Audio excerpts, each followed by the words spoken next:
So again, my name is Lauren Christensen. I'm a veterinarian at the University of Idaho in the animal science, animal vet and food sciences department.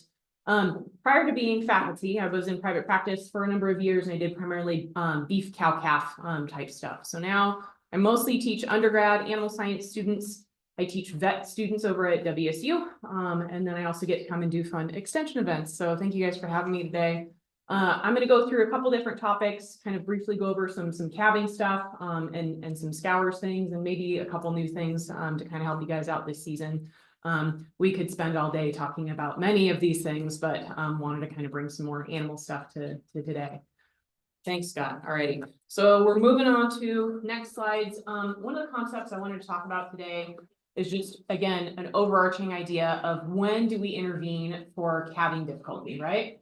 So the word dystocia, if you guys are seeing that in different locations, the word dystocia specifically is referring to difficulty giving birth. And so most of the time, if we're seeing this in heifers, that's going to be because those heifers are not quite at full skeletal size. Most of our beef cows, they're going to end up hitting true mature size closer to 3 years of age. And if they're calving as heifers, they're usually about 2 years old. She's not quite as big as she's going to be when she's done growing, right?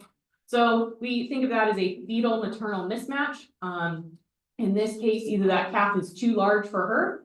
So maybe a 70-pound, 75-pound calf is fine for her at mature size when she's 3, but it's just a little bit too big for her as a 2-year-old. Or maybe, you know, if we've got a 60-pound calf, which should be fine for everybody else, but she just happens to be a really petite heifer. Things happen, right? On cows, most of the time when our adult cows, that calf is coming out the wrong position. So we call that a malpresentation, and that is causing a prolonged or a difficult birth.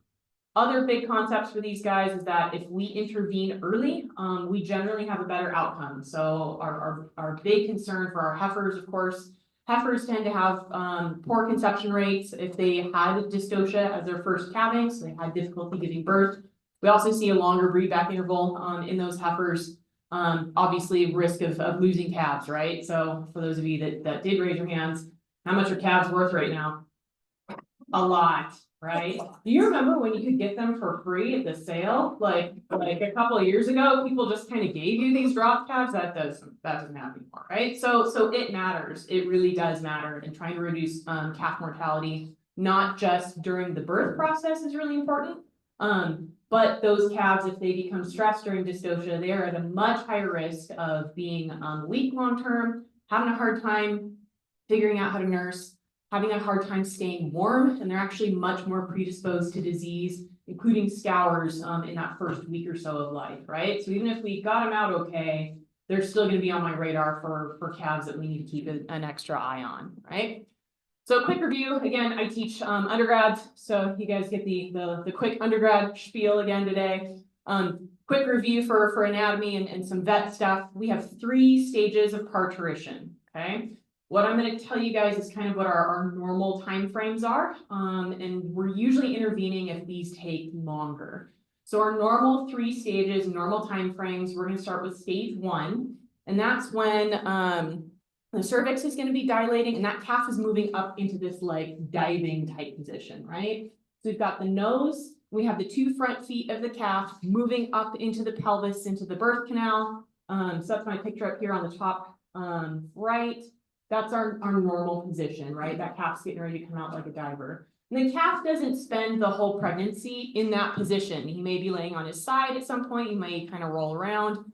So when he finally gets to where we're starting parturition, that's that calf moving up into position. We're going to notice that cow may be losing that mucus plug, so it'll look like a big thick booger coming out of her vulva. And we'll start to notice that she's kind of restless. She might separate herself, walk around with her tail kind of kinked out. Usually we're seeing that in kind of a 4-ish hour time frame, okay? Our stage 2 is what we're familiar with as our stereotypical active labor. So that's when those cows are laying down and pushing, right? There's no question. She's on her side, laying down, pushing, trying to get that baby out.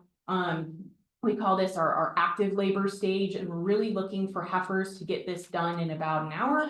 Cows about 30 to 40 minutes or so, right?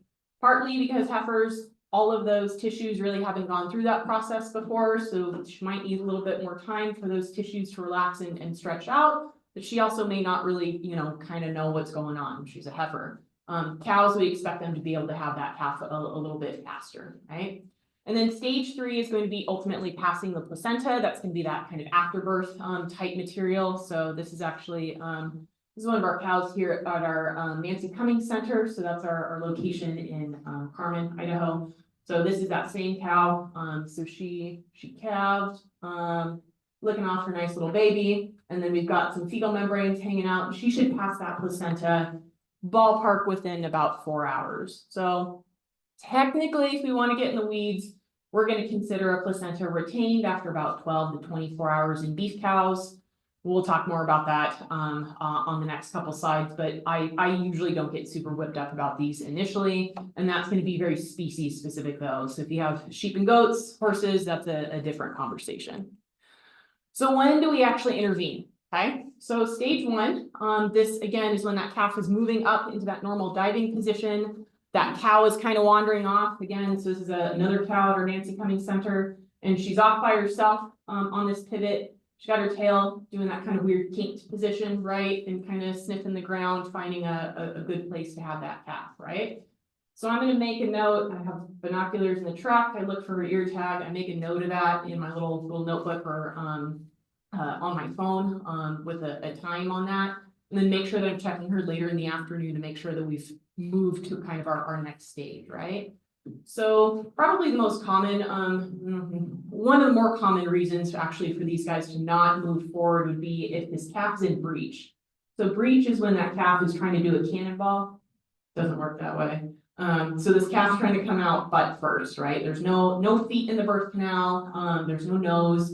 This calf's just trying to come out butt first. And that actually is not going, because there's nothing in the birth canal, that's not going to stimulate the cervix to properly dilate. We might get some fetal membranes. We might get a little bit of some fluid that comes out, but she's never really going to move past this stage. She's never really going to lay down and start pushing, right? So these cows that are kind of up and down, kind of looking uncomfortable and kind of funky, and you notice them this morning when you fed, and now it's this afternoon, she still hasn't done much of anything. These are cows that I'll tell you to, you know, if you're not comfortable with it, call your vet for some recommendations, but run her in and do a quick, you know, palpation, kind of see what she feels like, if she's making any progress or not, right? So again, we're going to see labor kind of stagnating out here at stage 1 with a breech.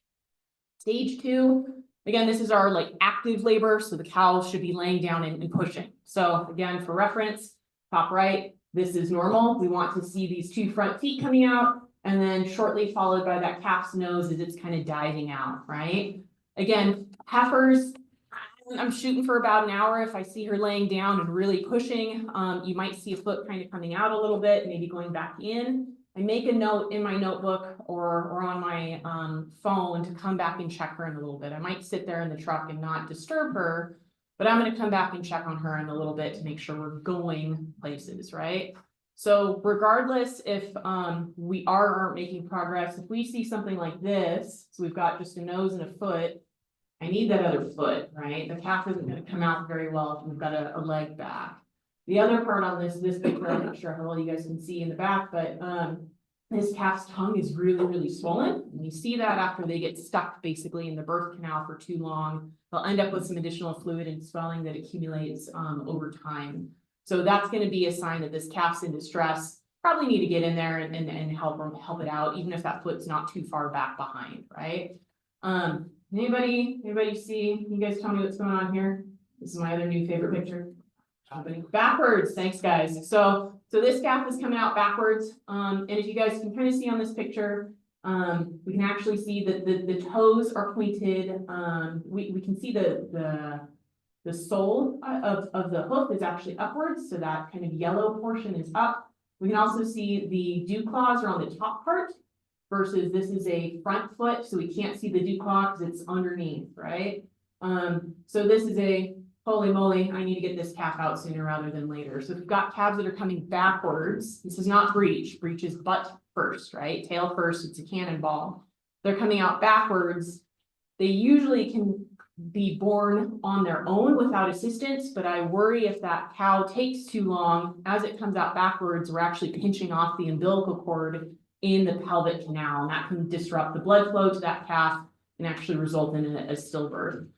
So if I see these, even if I think she can have it on her own, I usually start moving stuff around it to go help her and get this calf out pretty quickly. And again, the running joke, I saw this, I took a picture. I called for our students to start setting gates, and as soon as we actually went to set the gates, she laid down and just popped it out, which is great. So, but something that I definitely want to keep on my radar. Stage 3, again, is passing the placenta. And again, as a veterinarian, have a plan with your primary care vet, kind of when they want you to intervene. Again, personally, I don't get super whipped up about these guys until that cow actually gets sick. So most of the time in our beef cows, they will pass these in a couple of days, or that material will kind of come out on its own. I get worried if that cow gets pretty febrile and sick in case she has a uterine infection. Frankly, it won't happen unless you paid some money for her on principle, right? So usually what I do like to do for these guys is I will, if it's still hanging after 24 hours, I'll put a glove on, an OB sleeve, and I'll tie that tissue on itself so that it's knotted, and we've got a knot of tissue right here as it comes out of her vulva. As she walks, it'll kind of bounce a little bit, and that will gradually put some pressure and help pull those tissues out over the next couple of days. We don't ever actually want to pull on these because we can actually cause some tearing or damage to the attachments in her uterus, potentially interfere with being able to maintain pregnancies long term. So that's our placenta. Okay, when do you call the vet? Again, plug for having a good relationship with your primary care veterinarian.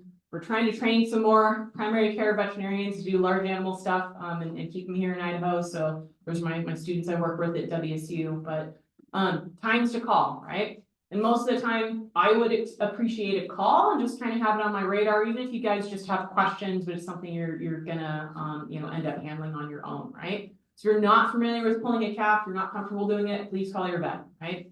If you're not making progress in 20 minutes, call the vet so that we can kind of figure out what our next step is. That was always my rule of thumb too, is as a practitioner. If I'm not making progress in 20 minutes, I need to move to plan B, right? Because I'm not going to get any stronger or any smarter or really be able to work myself out if I haven't in those first couple minutes. If the calf and the uterus reach in and they feel dry and sticky, usually we've lost a lot of that natural lubrication from the birth fluids that are in there. We might need to be taking some extra caution and care, especially if that calf is dead, to make sure we don't cause any more damage to that cow herself. Breaches, uterine prolapses, and then of course if that calf's head and tongue are swollen, they often don't get to the point where they interfere with breathing, which is great, but I am worried about it. A, does that tongue get frostbite this time of year? And B, it can't nurse, right? That calf is not able to nurse on its own until that tongue swelling goes down. So talk with your vet. We usually give them a dose of some steroids and try and make sure we get the swelling under control. So we have some, I guess we've been looking at some somewhat graphic pictures so far, but I've got a couple pictures here on the next slide for uterine prolapses and then vaginal prolapses. So our uterine prolapses, again, reminders on that. Remember that the uterus is the organ that surrounds the calf. So we can't have that coming out until after the cow has calved. It's like a pocket and you've pulled your pocket inside out and your keys aren't in your pocket anymore, right? Versus a vaginal prolapse, that's going to be part of that birth canal wall. That tissue tends to get a little swollen and kind of poochy, usually late in pregnancy. And my rule of thumb on vaginal prolapses, again, this is when a cow hasn't calved. If it goes back in after she stands up and takes a couple steps, after a couple minutes, usually we're okay, right? I want you to call your vet if it's not going back in on its own. Again, this is one of our cows in salmon. You guys can kind of see a little bit of that tissue protruding. She's super pregnant. She actually calved a couple days after this picture, but that goes back in after she stands up and stretches and kind of walks out, right? Definitely concerned about these if they are not going in on their own. And again, this time of the year, they're more susceptible to frostbite than anything else. So trying to get those tissues back into where they aren't injured is important. For our uterine prolapses, again, these are going to happen right after calving. They're huge, so they're going to be you know, beach ball size or a little bigger. They're gonna actually extend all the way down to that cow's hocks, so they'll be very long. We want to keep those cows calm. Call the vet. That needs to go in ASAP. Like that's an actual emergency. Like call somebody right now, right? If we're moving her around, I usually prefer to have to go and do these as farm calls. I don't like getting them hauled in, but if we're moving her around or putting her through alleyways, my trick on this is I have a big black trash bag and I wrap it in that black trash bag. That also gives me a handle to kind of hold onto it and make sure it doesn't swing or like hit anything, get stuck on a nail or something in at the barn or something else like that. So one of my tips for you guys. Okay, so we got the calf out somehow, and now what are we doing? So my first thing for this is that we're going to put the calf somewhere that's clean, and set him in what we call recovery position. So I really like this picture up here. This calf is on his chest. He's got his front feet pulled forward, and then he's got these two back feet on either side pulled forward to kind of keep him stuck on his chest, right? He's not flopping to one side or the other. My model calf does not do that yoga pose, so sorry guys. But keeping them on their chest is really important versus having them on their side or hanging them. So if we're actually running anesthesia on animals, we prefer to have animals on their chest or straight on their back because they inflate their lungs more evenly, right? So that's the same thing that we're focusing on for this guy versus on his side. He's going to inflate his lungs a lot better if he's on his chest. We aren't tipping calves anymore or hanging them. All that fluid that's coming out is actually fluid from the uterus that the calf has swallowed as it has been in there during pregnancy. That's fluid that's in its stomach. It's actually just regurgitating fluid that's coming out of the stomach as we're hanging on them. And then it's a lot harder for them to breathe with some abdominal pressure when they're upside down. My other hack for today is this picture up here. We've got a calf in a wheelbarrow. So usually if I'm pulling calves, if that cow is standing, I'll pull the calf and catch it and just huck it over into a wheelbarrow. So I don't have to get on the concrete and then get back up and then get back on the concrete and then try and pick up this wet calf that's on the concrete. It's already on the wheelbarrow. It's at table height. It's easier for me to work with. And then I can just kind of scoot it around wherever, right? It's already got wheels, and so I can put him wherever he needs to go in the future. I can clean out that wheelbarrow, and it's not, hard concrete. It's not manure. It's a lot easier for me to kind of move around. If they're not breathing super well, we are going to put some cold water in their ears or tickle some straw in their nose. So that sneeze reflex is one of the last reflexes to go on these guys. So we'll often kind of stimulate them to take a big deep breath with doing that. And then if you guys see these two lower pictures, this is the GV26 acupuncture point. So this is actually a central nerve point here. And we're taking a 20 gauge needle or really any needle you got handy in these situations. We're putting that in the nasal filtrum. So again, that's right here underneath the nostrils, right on midline. I'm poking it into bone and I'm doing other stuff. So I don't have to poke it once. I'm going to leave that needle there. That will often also stimulate some deep breaths and help these guys kind of get on board if we've had a hard time getting them out. So that's something I can poke in, leave that for a couple minutes while I'm getting him on his chest and rubbing him and trying to get him to breathe a little bit better. Okay. My other fun one. So now we've got this calf up and breathing. Again, don't forget about this guy with the swollen head and the tongue because he can't nurse, right? Even if I tube him colostrum, he can't nurse on mom until that's gone down. And a lot of times these guys do need a little bit of extra help once that happens. What's wrong with this picture? So the bottom left picture, it's a Holstein. What's missing? That's the first thing that's wrong. What's missing? That's a picture of the calf's butt. What's missing? No. There's no butthole. That's correct. So that would be atresia ani. So we do actually, I saw one of these last year. They do happen. So these calves will do totally fine. They do great, but something happens during development and they basically can't defecate. Nothing can come out. So they'll get up, they'll nurse, they'll be totally fine. And about 3 days later, they're really, really bloated. So sometimes you can fix these, sometimes you can't, but it's helpful if we can look for that initially. I don't have a good picture on this slide, but I always check too, if I'm checking for a suckle reflex, I'm going to run my fingers on the roof of that calf's mouth and feel for a cleft palate. Right, so that's another common abnormality that I'm going to check for really quick. So I really like this. This is a chart from Bovine Vet Online. And this is kind of a good time frame for what I'd expect to happen, right? And this is for a normal calf, postpartum. What are we expecting for activity levels from these guys? And so a question that I get often from students and from producers is, hey, she gave birth. I don't want to intervene, right? I don't want to intervene with that cow and calf bonding, but at what point did we have a problem? And so you should be able to sit in your truck or kind of peek around the barn and see that calf is kind of, moving its head a little bit. It's trying to roll up. If it's born, normally they usually end up on their side, but it's trying to roll up and actually sit on its chest, right? And make progress within that first couple of minutes. So that's something, if you're there for that birth, make sure that we're doing that. And then also if you notice that if it's coming out and that sac or that membrane is over its face, and for some reason that doesn't break, we do need to get that pulled off so these guys don't suffocate. Doesn't happen too often in calves, so it's not fun compared to horses. So our other one too, I want you guys to take note for temperature. For these guys, a normal baby calf should be about 100 to 102 degrees. And we'll come back to that in the next couple of slides here on cold calves. Okay. Another thing I'm going to demo here at the end is the Madigan squeeze. Has anybody heard about this for calves or for horses at all? So this came out of UC Davis. This was actually initially developed for dummy foals or fetal maladjustment foals. We've been trying it in cattle and it's been working relatively well in cattle too. So what this is a rope. So we usually use a pretty heavy, like a halter or lead rope kind of rope. We're gonna do a series of half hitches around this calf's chest with pretty decent uniform pressure. And this is replicating the pressure that they're experiencing coming through that birth canal and kind of resetting, right? So it's kind of trying to reinitiate the calf to adjust to being outside in the real environment.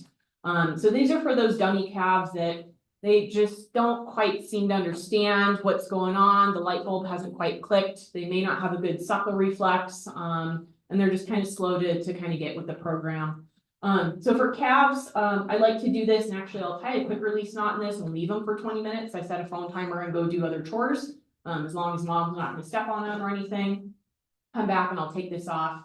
And actually you can repeat this about 2 or 3 times a day. About half of these guys will pop up immediately and it's great. And the other half seem to kind of come to in the next day or so. Again, we're going to be spending a lot of time, teaching these calves to nurse and making sure that they're staying warm because they just don't really seem to be with it. But I'll demo that here at the end of this presentation. Yeah, not that it's been super cold this year. It's kind of strange. I'm up in Moscow and we've only gotten snow like twice. It's very, very muddy and swampy this year. But warm and cold calves, we're about to get into that time of the year. So we need to be checking calves once they're out on the ground every couple hours, especially in really cold weather, right? They have 0 fat reserves. They really don't have any fat or energy reserves, and so they're very, very susceptible to hypothermia. Normally, we want them to be about 100 to 102 degrees. So what is human temperature? What are you guys running at? Okay, so you're at about 98.6. So if you have a calf that's at 98.6, that calf needs warmed back up. Not a person. So maybe we need to stick it initially on the floorboards in the truck. But if you have the space to either have a warming box for calves, you've got like a little shop bathroom or something that you can put them in. I honestly like to have it preheated, and that way it's ready to go. It's a good place if it is a shop bathroom that you can fit in and warm up, right? But we can get those calves in there immediately. We're not waiting for it to get warmed up and ready to go, right? So if they're really, really cold, again, those thermometers, if you guys want to grab one of those thermometers stop reading at 90 degrees. So if you take a temperature on a baby calf and it says low and it never registers, that calf is below 90 degrees. That's a call to the vet, but usually I give those like a 20 or less % prognosis. They do really bad if you can't register them on the thermometer. If they're 97, 98, even if they're bright and spunky and kind of seem to be doing okay, I'd still bring them in for a little bit and get them back up to at least over 100 degrees, right? You guys have heard of putting calves in bathtubs or in warm water to try and warm them up. Problem with that is that now you have a wet calf. You have to dry the wet calf before you can put it back outside. And it takes a lot longer than you think it's going to dry that calf. So a recommendation, depending on how much they're gonna struggle, is take one of those big contractor bags and try and put them in that bag. You can hobble their legs, they fit a little bit better, and just make sure that you, keep their head out of the bag, but that keeps them dry when you stick them in that bathtub. I had a friend that, had suggested putting them in a little kid tent with a space heater if you're in a pickle. Don't burn the barn down, but maybe something to look at. And then if they're really cold, as these guys start to actually respond a little bit, so if you do have a true calf sickle, once we get up to about 97 or so, they need some kind of blood sugar in order to actually shiver. They are going to burn through calories like nobody's business. So you do need to tube them with something that's warm, to have some kind of warm calories in their belly as we try and get them back up to that normal like 100, 102 temp. Okay. So for scours, we could talk about scours honestly for most of the day, but briefly we'll kind of go over this. If you haven't heard the term before, scours is going to refer to diarrhea. So that's going to be diarrhea in our neonates. Remember that this can be caused by bacteria. It can be caused by viruses. We actually have a protozoal parasite that can cause scours in calves. That's called crypto or cryptosporidium. We could have all three involved.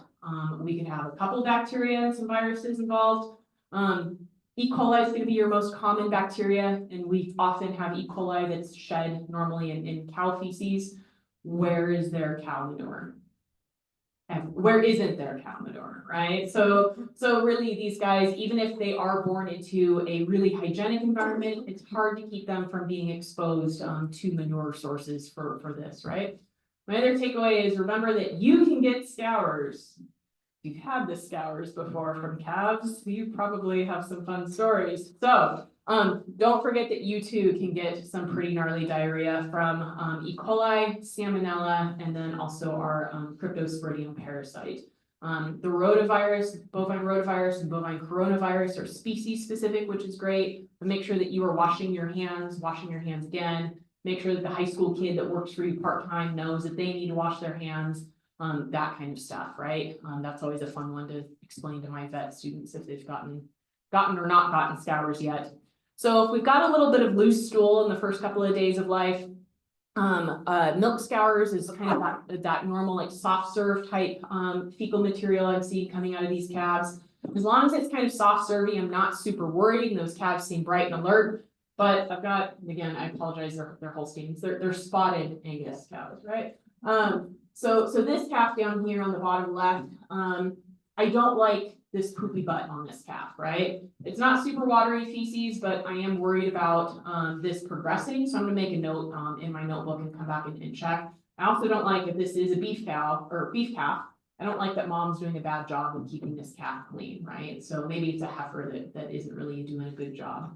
What I really start to worry about is if we've got this really thin, watery liquid that's coming out, and it's basically falling through the bedding. That's really, really thin, watery feces. This will cause rapid dehydration and causes these calves to go from fine to really bad in anything from 12 to 24 hours, right? They can look like that first picture one day and then go downhill and be really, really bad the next day. So making sure that we're really keeping tabs on these guys and rechecking them as needed is going to be really important in making sure they do okay. So again, this is really bad diarrhea. This is like the worst food poisoning diarrhea that anyone's ever had. These guys get super, super dehydrated very, very quickly. So I'm not sure how well you can see from this picture, but this is a beef calf that's super dehydrated. You can kind of see how sunk in he is on the sides, and even his little face, his little eyeballs are kind of sunk into his head, right? So these guys get basically down. We'll end up with them being either unable to stand or even lateral because they get so dehydrated so fast. And then a lot of times we end up with them being low in blood sugar. They'll often end up being hypothermic too. So we've got a lot of problems that we have to try and address when this is going on. So my basic rule of thumb, again, this is something I definitely come up with kind of a checklist or kind of a protocol with your primary care veterinarian. If they're depressed, so they're kind of lethargic and dumpy, but they can still stand, I'd start with some oral electrolytes, right? We can tube them with it if we have to, but if they can't stand, I want to put them on IV fluids. Most of the time, if they get to the point that they can't stand, it's really hard or not possible sometimes to give them enough oral electrolytes and get them back on their feet. A lot of times they do, unfortunately, need veterinary intervention with some IV fluids. Regardless, these guys do really well if we've got some really aggressive early intervention. And again, they can go from being fine to not fine in a period as short as 12 or 24 hours. So really being on it is going to make a difference. So prevention for these guys, one of the topics I did want to touch in on, especially with this conference, is the Sandhills calving method. So have you guys, anybody heard about this? One or two people here and there. Okay, thanks, Dr. Glaze. So the idea with the Sandhills calving method is that we're trying to separate calves by age to reduce the amount of pathogens, so bacteria, viruses, protozoa, basically manure that is coming from other calves or adults, these brand new baby calves. So the idea with this, and it works better if you've got more space, is we're going to end up cross-fencing a lot of different pastures. We're going to put our pregnant cows all in one pasture, and then about every 7 to 10 days, move the still pregnant ones to the next new clean pasture. So they're calving on clean, fresh areas that don't have any manure, either from adults or from other baby calves. So you guys know this, if you have kids in like daycare or something else, they have all the germs, right? So those like, 4 and 5-year-olds have the most germs. Some of your toddlers got some germs, right? And you really don't want to expose those germs to a brand new baby, for a human baby. These guys, we're really concerned about 3-week-old calves, 4-week-old calves that have a little bit of bacteria going on. That fecal material is going to be highly infectious to those brand new 2-day-old baby calves, right? So if we can have mamas moved over to that next pasture and calve them in that clean area, that's really going to help out. We also want to try and feed hay in a new spot. So again, totally depends. Some places you just got mud, or you've got some different like ruts or terrain that you can't move stuff around. But as best as possible, if you're putting out round bales or something, we're going to try and feed in a new feed strip each day, so that they're not just eating in that same spot where everyone's been standing from the last 2 days and pooping, right? So trying to reduce that. Another one too, if it does get that cold, is trying to put out some areas of straw, because if these guys are spending a lot of energy trying to stay warm, they're going to be way more susceptible to disease, right? So getting some bedding or somewhere where those calves can stay warm, making sure they get good colostrum when they're born is really going to help out. Talk with your primary care vet about vaccinating your cows. So certain operations where we're having scours issues, there's some different products that we can actually give to cows, usually about 2 or 3 months before calving. We're trying to have better quality colostrum in those cows. So that colostrum actually protects those baby calves better from those different bacteria in the environment. Problem with this is that means I have to run cows that are heavy bred through the chute. Pros and cons, right? So that'd be, again, something to consider and really visit about with your primary care veterinarian. Okay, so with that, I'm gonna scoot over here for those in the room, and I'm gonna actually demo how I put everything together for the Madigan squeeze. And then if you guys have questions, I think Dr. Glaze is gonna take a look at questions online, and then we'll entertain whatever we've got in the room. Okay, great. So really quick, this is a like demo calf that we just got with some USDA funding. So I use this calf to teach undergrads and vet students. This is his debut for producer stuff this year. But this guy actually weighs like 70 or 80 pounds. And so his legs are articulated. We have a full-size fiberglass cow that I can have students reach in and try and feel kind of what all is going on. So he's traveling the state with me this week. So again, reminders, if we're looking for those 2 front feet and the nose coming out of the cow, we're looking for the top part of those hooves versus the back feet. If we've got back feet coming out first, we're going to end up seeing those dew claws, and those toes are going to be pointed down. Okay. So for the Madigan squeeze, I have an old halter rope. And so I'm going to start off by making just generally kind of a loop like this. I'm going to go crosswise across this calf's body. So it's going to go under one armpit and around his neck. So it's not just kind of constricting down on his neck. Okay. He does not like this table. Okay. So this way. So I've got my first loop here kind of across underneath his armpit. And then I'm doing a series of half hitches next. So I'll get this firm, I'll pass this underneath. And the half hitches, again, we're trying to make pressure as even as possible on his chest. And I want to do at least 2 half hitches over his rib cage. And I don't want to get this last half hitch down around his waist, around his belly. I want to make sure that it's still over top of his rib cage. Okay. So it's still going to be right about here. I'm going to check that these are all about even. And then if I'm out doing chores, you can kind of sit here and just put pressure on it. But I'm going to set a phone timer and actually make a kind of a funky modified quick release and just make sure that this is actually staying with the pressure that I want.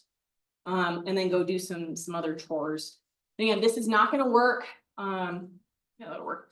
This is not going to work with a baling twine deal. You need something a little bit heavier. Kind of hit or miss if you're using like a lariat type rope. Something that's a little bit thicker, like this horse like lead rope is going to work a little bit better on these guys.